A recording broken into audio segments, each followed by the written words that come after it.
Hey friends, welcome back.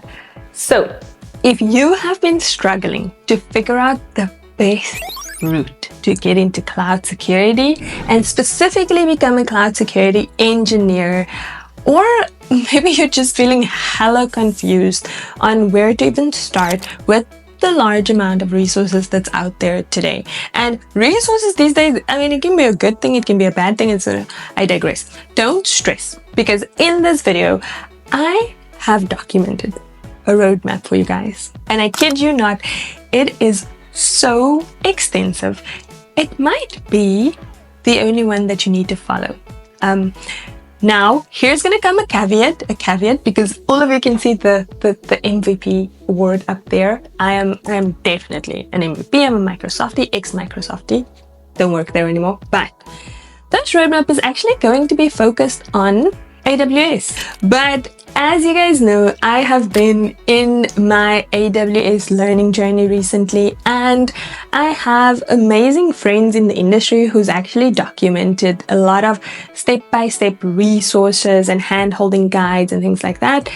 And this one is specifically focused on AWS just because I'm learning and I've been getting more into it. But you can definitely apply a lot of the steps to Azure as well. But it's going to be 90% like ready and there for those of you who wants to focus on AWS, and like I would say 70% there for Azure. The same things apply, but obviously like the provider of choice is a real big thing that I say upfront that you need to focus on, right? As you can tell, let me just break it down for you. This is going to be a hella long video. I don't mean like an hour or that, like don't freak out. It's like maybe 20-ish minutes, I guess. Let's see if I can do it under that time. But I've got notes, I've got research, I've used inspiration from a really cool guide, which I'm going to share with you guys now, but I'm breaking it all down step by step, and I'm going to give you a clear plan on how to crush this whole cloud security game, really. Okay, let's get into it. By the way, I have coffee, I have water, I have like my 3 computers set up here, all of them to help me to get this information and roadmap through to you. So if I'm clicking around and navigating here, that is why.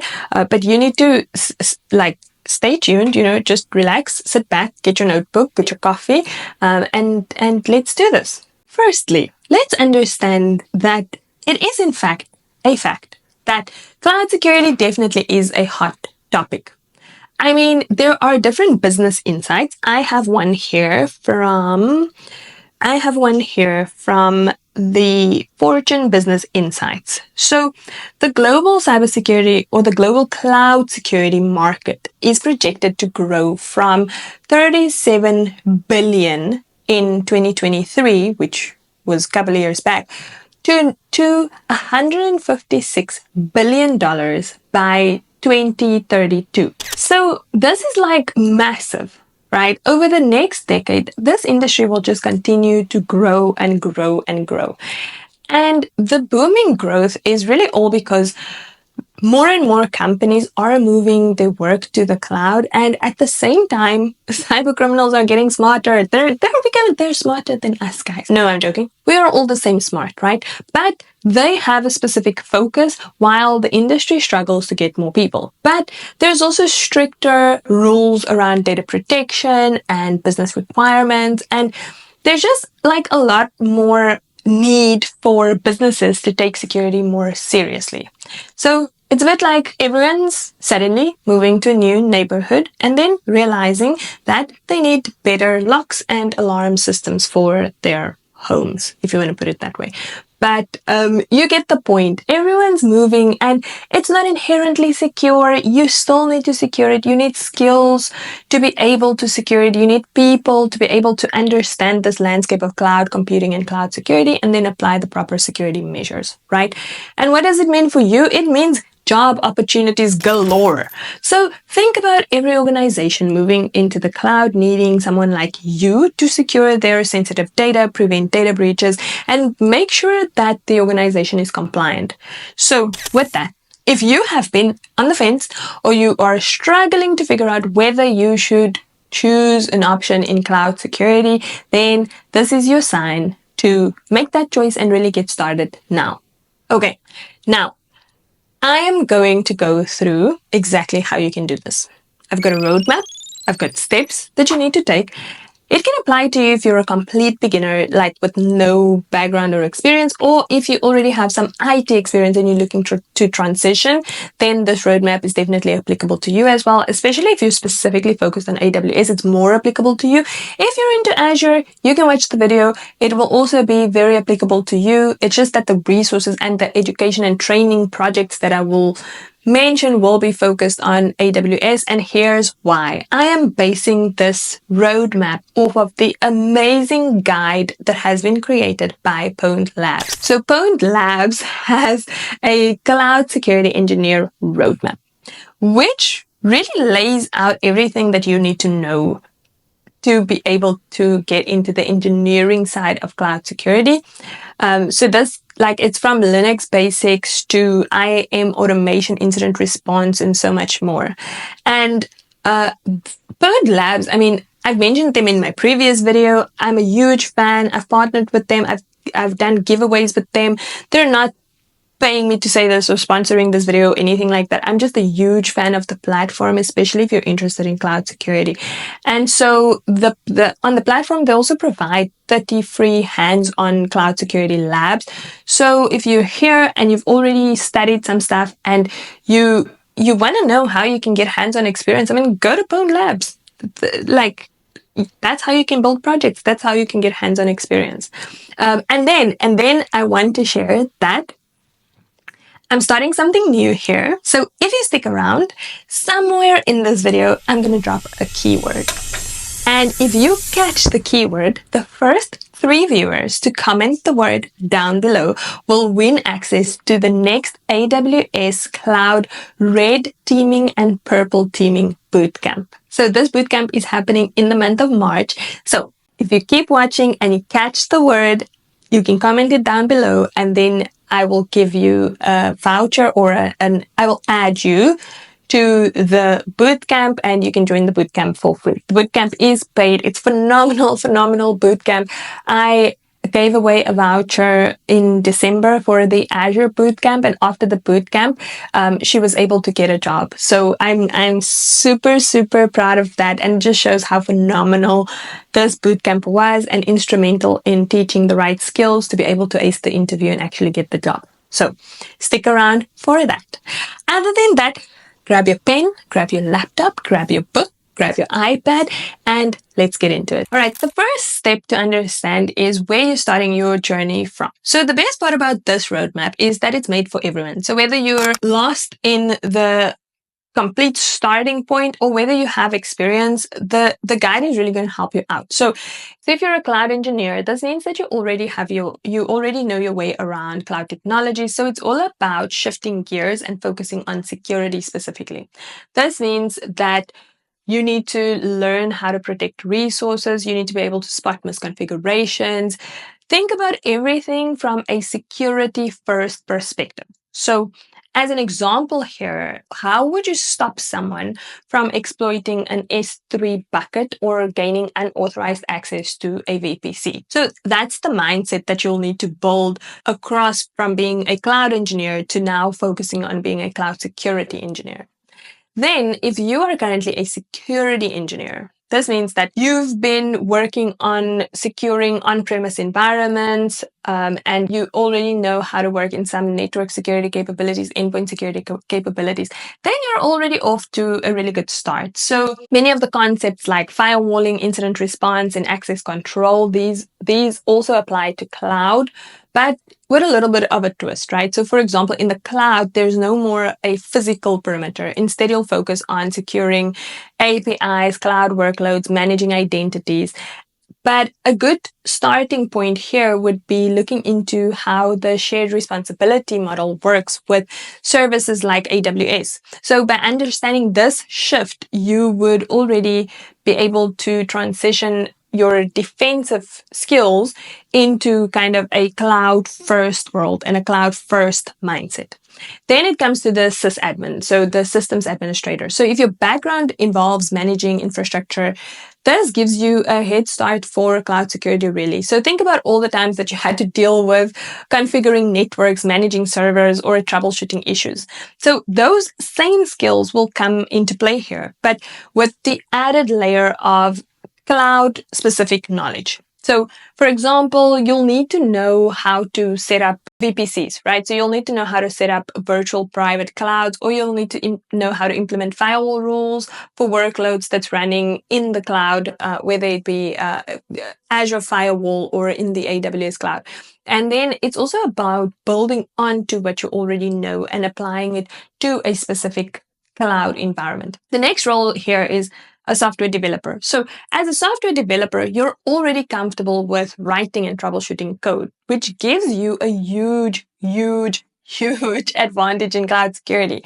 So with capabilities like infrastructure as code and CI/CD pipelines, this will feel like a natural transition for you because they're essentially just an extension of coding, but applied to infrastructure and deployment. So for example, using infrastructure as code tools like Terraform, you can use this to write scripts and automatically deploy secure cloud environments. So if you've ever worked on automating software builds or release processes, then think of securing a cloud environment as the next step to that journey. All right, then if you have no IT background, do not panic, do not worry. With enough practice and with the right approach, you can start from the bottom and work your way up. So even if you've never touched IT before, it's all about consistency, breaking things down step by step and making the most of the hands-on resources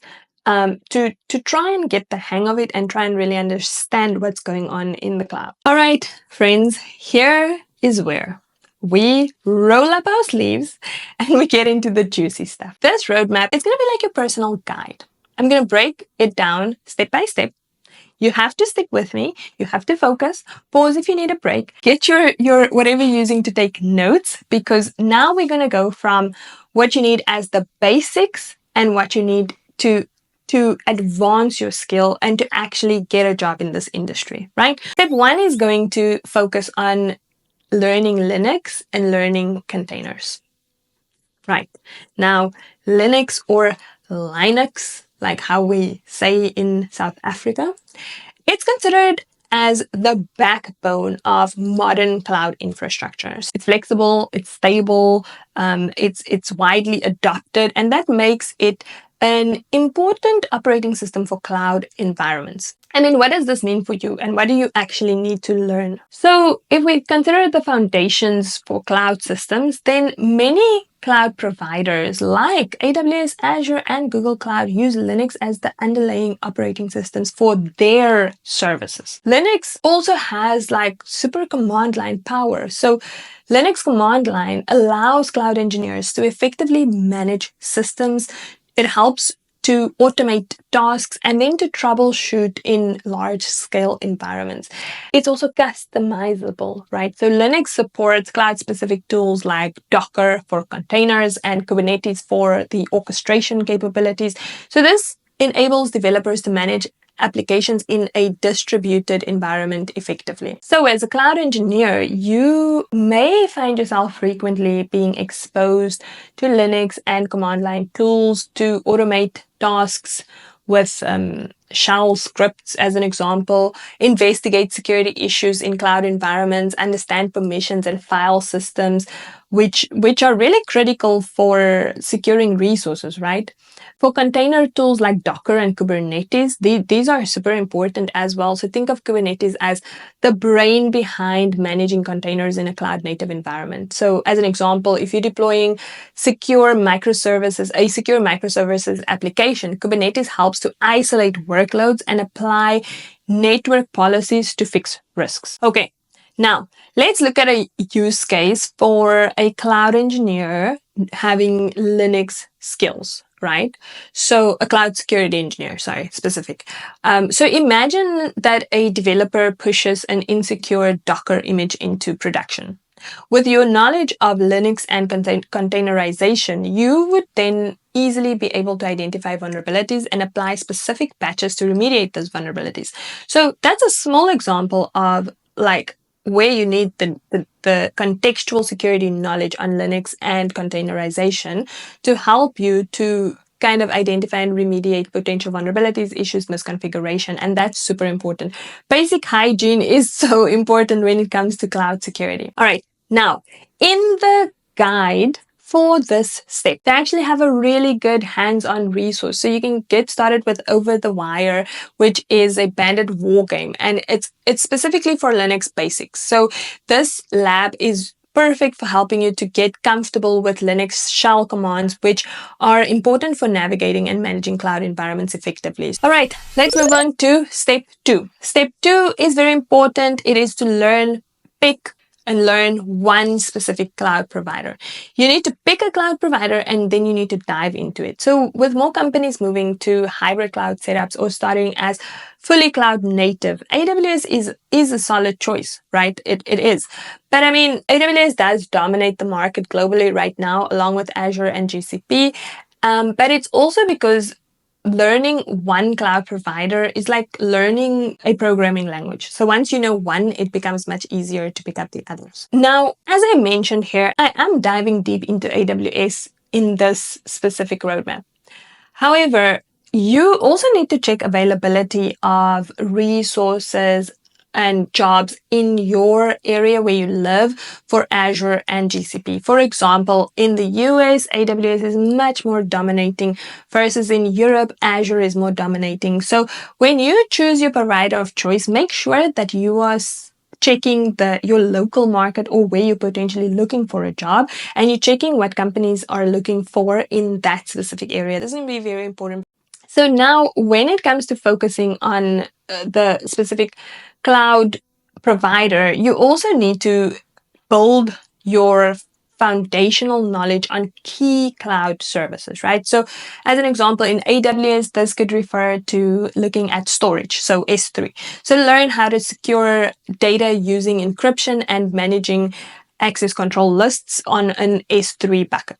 Or you can also look at EC2. So this is compute. So storage, compute, identity, and then services, right? So think of those 4 things. So now you have EC2, which is compute. So here you want to understand how to secure virtual machines with proper security group configurations. Then identity and access management. So here you want to get hands-on, really hands-on with creating different roles and enforcing role-based access control and least privilege access. And you actually want to write and document what you understand about role-based access controls, least privileged access, where zero trust fits in the methodology of zero trust and the principles of zero trust when it comes to identity and access management. These are good use cases to write up and to write out blogs and share your knowledge on, because the identity is so important when it comes to cloud security. And then so ECS, so think Elastic Container Services. So here you might want to explore how AWS manages containerized applications as an example. All right, now for hands-on learning for this step, I would recommend looking at the AWS Cloud Quest, which is a really fantastic resource to get you started. So the Cloud Quest, you can access it on the SpecialPublications website. And you can use Cloud Quest really to explore the basic fundamental services of AWS and how you can secure these. All right, step 3 is going to be around cloud security principles. So you need to understand core principles like the shared responsibility model, defense in depth, least privilege. These are the basic fundamentals and core when it comes to cloud security specifically. So if we talk about the shared responsibility model, this is where the cloud service provider, the CSP, is responsible for securing the infrastructure like servers, storage, networking, while you, the consumer, customer, or the user, you are responsible for securing everything that you configure and build in the cloud. So this includes protecting your data, configuring identity and access management roles correctly, and managing encryption settings. So think of it as the CSP is locking the doors to the building, but you need to lock your office inside of the building. And sometimes it also depends if it's infrastructure, platform, or SaaS services, then the security of the provider shifts slightly, but you ultimately always remain responsible for securing your data and the identity. So the data and the identity is always your responsibility, no matter which cloud service model it is.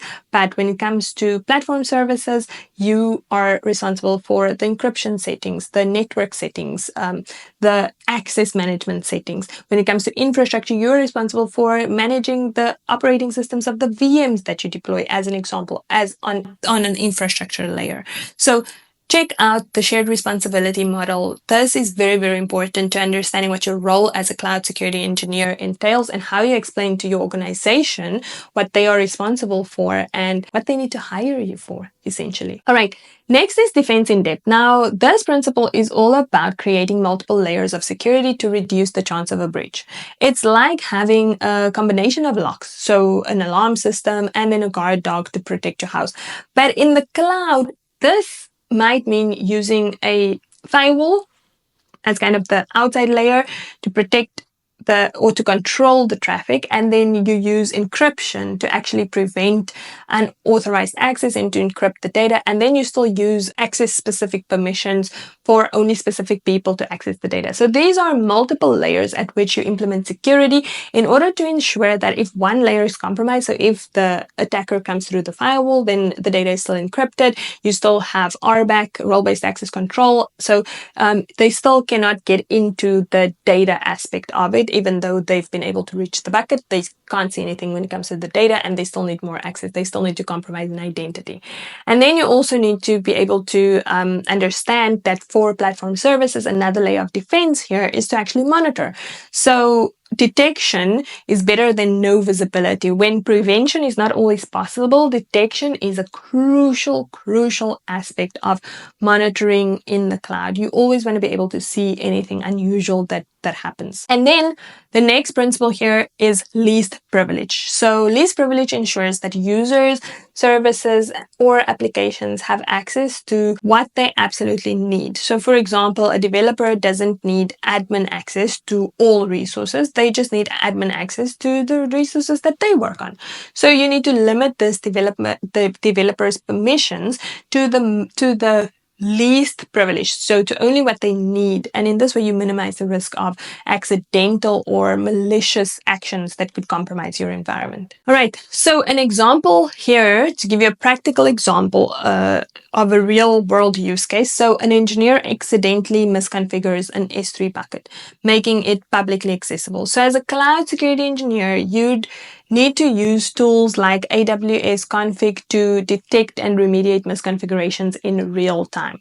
So this would be your job from a configuration and cloud engineer perspective, but you need to also ensure that the controls are in place prior and that you actually have logging set in place to be able to log, configure, monitor. I hope it all makes sense so far. Steps 1 to 3 have been quite comprehensive, but we're going even deeper, right? We're going even deeper, and we're getting into the thick of things here today. So I hope you're still with me. I hope you still take a moment, take a break, pause the video, come back so that you can be focused and so that you can take down all the steps that you need. All right, step 4 is the hacker mindset. So this is simple. It's to think like an attacker. So you need to learn about, so there is what we call the cyber kill chain, right? So cybersecurity professionals already know about the cyber kill chain. But in this case, you should learn, and it's documented so well in the Pwned Labs guide, you should learn about the cloud kill chain. Now, this outlines how threat actors exploit cloud environments specifically. It's very similar to the kill chain, but it's adapted for cloud platforms. So as an example here, the cyber kill chain focuses on getting a traditional foothold into an on-premise network, while the cloud kill chain targets cloud-specific vulnerabilities like misconfigurations in S3 buckets like exposed APIs or weak IAM policies. But understanding both frameworks will help you to anticipate and block attacks at different stages. So whether it's about reconnaissance or privilege escalation or data exfiltration in the cloud, you'll be able to identify this at the different stages. So let's look at some examples and make it more practical to help you understand. So first thing is reconnaissance, right? So this is the first step where attackers are trying to get information about your cloud environment. So for example, they will scan for open S3 buckets, for any misconfigured IAM roles, or for exposed APIs that can be exploited. So tools like AWS CLI and third-party scanners are commonly used in this reconnaissance phase to identify weaknesses.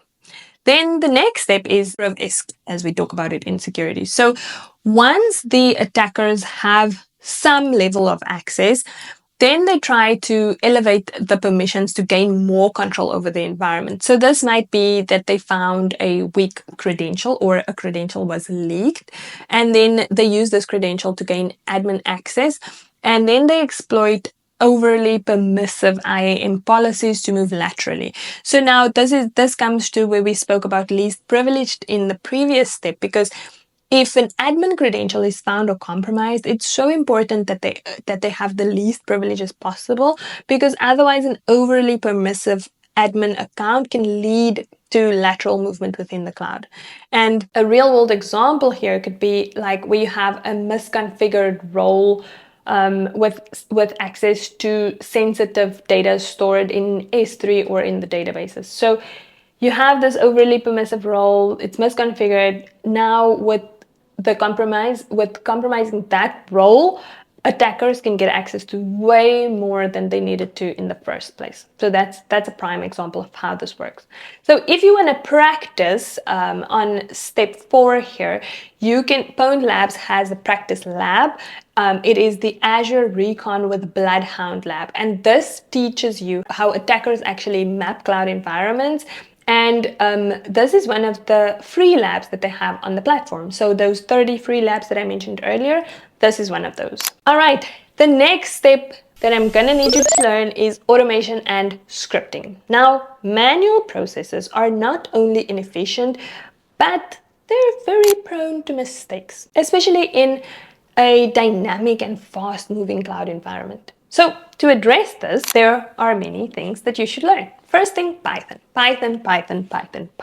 Okay, it's the only one I like from a coding/scripting/language. So Python is versatile. It's a versatile scripting language, right? With a rich ecosystem of libraries like Bodo3.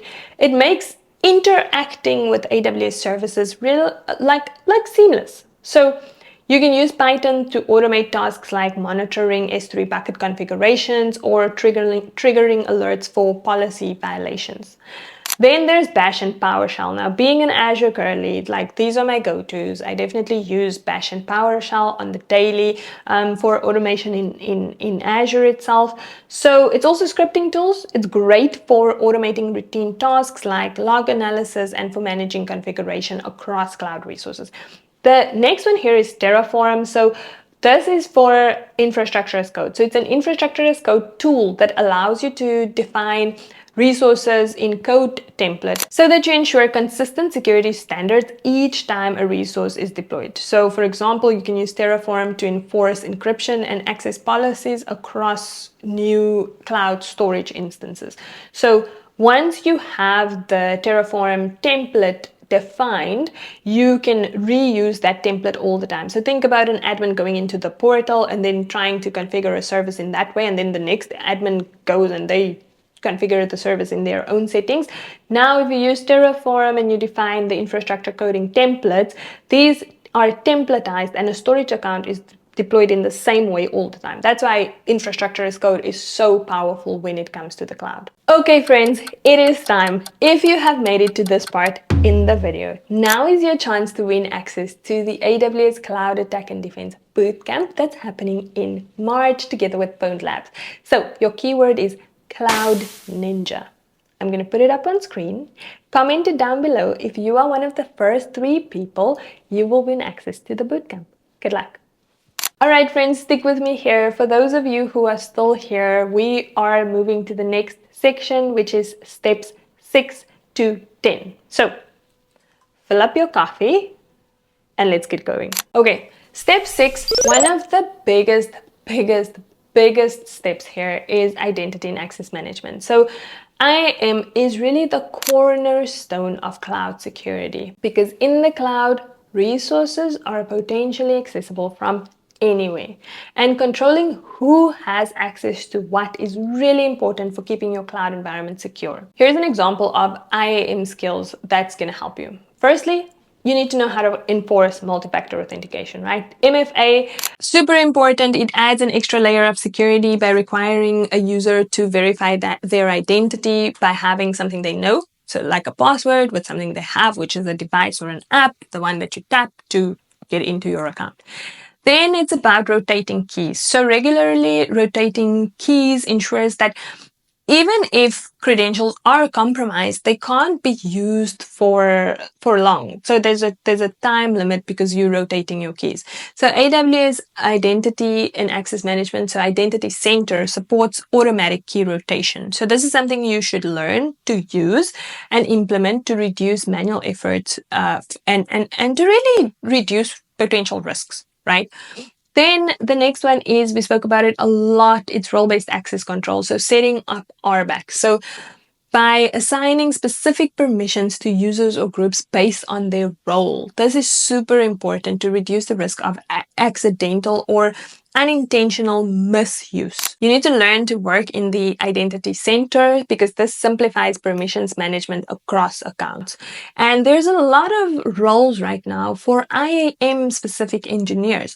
So don't sleep on identity and access management. Like this step specifically, gaining the skills here can get you a job even as an identity and access management engineer in the cloud. So let's look at a case study here to help you understand the importance of identity and access. So imagine an attacker gains access to a developer's credentials, like an access key or an API token, either through phishing or a leaked configuration file. So if you don't have the proper controls, this attacker could potentially gain unrestricted access to the cloud environment, which obviously will lead to a cloud data breach or misuse of resources. So by enforcing regular key rotation, you would be able to ensure that any compromised credentials have a limited lifespan. Also, limiting permissions through IAM policies ensures that even if credentials are compromised, the attacker can only access a small subset of resources. So this reduces the impact of the breach and gives you time to respond effectively. I cannot stress enough how important the role of IAM is in cloud security. So here I have the lab that you can look into. So it is Pwned Labs' Intro to IAM Enumeration Lab. So if you go to Pwned Labs, Intro to IAM Enumeration. Alright you guys, step 7 is going to be network security. So network security skills are really important in cloud security. They help you to protect your environment from unauthorized access and potential breaches. So in a cloud setting, resources are often exposed to the internet due to misconfiguration or due to the lack of networking knowledge. And this, unfortunately, makes it a prime target for attackers. I mean, there are bots out there who scans for any new storage account that comes up that's publicly exposed and has data added to it. It's simple as that. You will be discovered, you will be exploited if you leave your things public. Now, you need to learn how to prevent this and how to use tools like a VPC, so a virtual private cloud, or a VNet in Azure. You need to learn how to use subnets or NSGs, network security groups in Azure, and you need to be able to use security groups to make sure that only the right people or systems have access to important resources. So think of it like setting up a gate or walls around your house and only letting people in that you trust. You really don't want to leave your house with no gates or no. I mean, I guess in some countries it's safe enough, but I mean, not in the cloud. In the cloud, it's not safe. You want the gate and the walls. Okay, so what does network security help us with? So it helps us to reduce the overall cloud attack surface, right? So firewalls and network security groups act as the barrier, and it only allows the necessary traffic in, and you block certain malicious activities, and then you can also monitor it, and you can refine your network layer as you go. It also helps to contain threats. So when an attacker uses compromised credentials, if you have strong network segmentation and network segregation controls in place, you're able to limit the lateral movement to the next system. So you should always be segregating the network.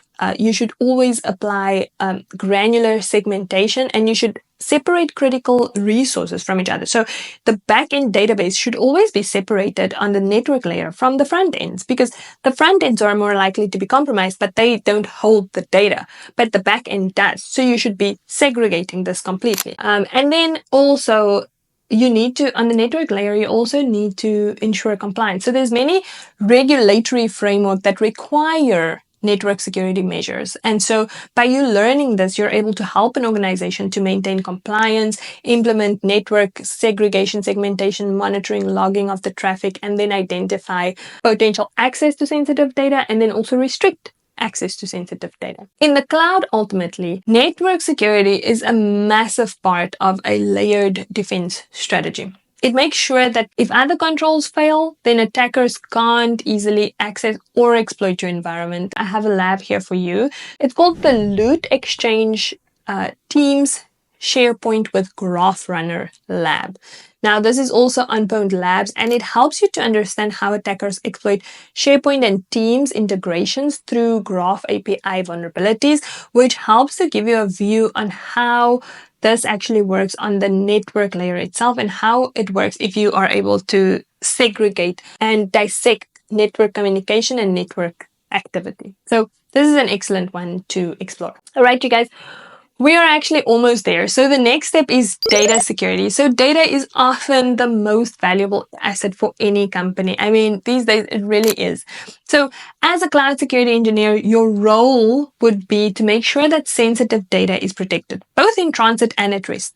So this involves choosing the right encryption methods, key management solutions, storage configurations based on legal or regulatory requirements, business needs, and risk tolerance. Now, if I was going to approach learning data security in the cloud, there are a couple ways to do this. So firstly, it's encryption. So you need to learn about protecting sensitive data and encryption using strong algorithms. So AWS Key Management Service, AWS KMS, become familiar with KMS, which is a great tool for managing encryption keys centrally, giving you control over who can access your data. Then securing storage services. So misconfigured storage services like S3 buckets, they are a common entry point for attackers. So these misconfigurations can, of course, expose sensitive data and credentials. So here, using Amazon IaC can help you to audit and secure S3 buckets to identify and address specific vulnerabilities.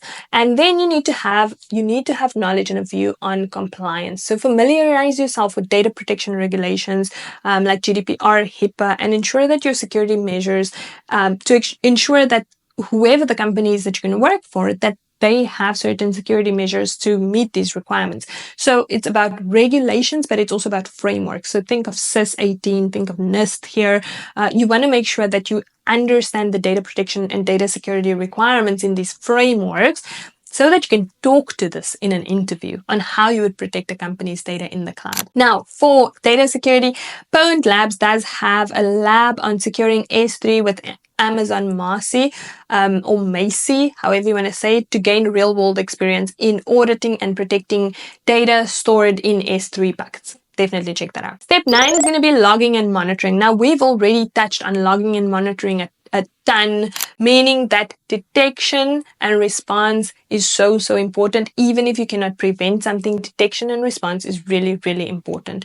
So logging and monitoring, in my view, is super undervalued. Here, I would familiarize myself with CloudTrail. So with CloudTrail, you're able to log events that occur on both the control and so the management layers of AWS, and then the data plane, which saves the results into an S3 bucket, making it easier to track activity across your cloud environment. Then AWS CloudWatch. So this is where you can configure alerts on anomalies and provide metrics for monitoring your environment in real time. Then Amazon Athena. So this is an interactive query service that allows you to analyze data directly from Amazon S3 using SQL queries. And then, so another thing that's popular here from a logging and analysis tool is, of course, the ELK stack, so Elasticsearch, Logstash, and Kibana, and then Splunk, and of course, in Azure, it's going to be Log Analytics and Microsoft Sentinel that you should familiarize yourself with.